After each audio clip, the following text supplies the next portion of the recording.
This video will show you how to mark the backing or dihedral bevel directly onto a typical hip rafter on site. It's best to plane on the backing bevel first and then continue to mark the hip as you would with a hip that does not have a backing bevel. And by the way, this only works for a hip that's 45 degrees on plan. So firstly, we will set our bevel to the hip plumb cut and mark it at the top corner as just animated here now. And then after that, then we're going to draw a second line, and the second line will be offset away from this first line by half the thickness of the hip we're working on. So if this hip was 44 mil thick, for instance, well, this second line you see drawn here now would be 22 mil away from the first line. So just bear that in mind.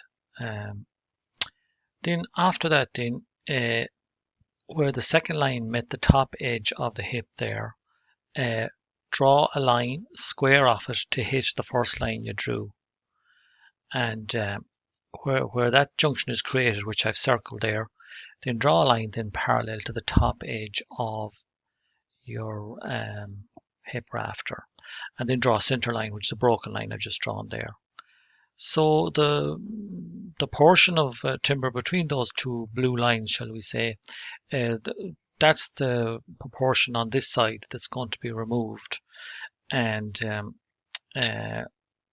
after that, then we'll just proceed to mark the other side to mirror the same proportion that's to be removed on that side. So here we have the near side being just planed off there now. And next you're going to see the far side being planed off to complete the backing bevel or dihedral angle, as it's also known as. So there you have it.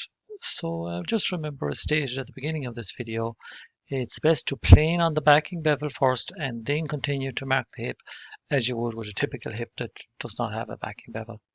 All the best. Hopefully that was of use. Bye bye.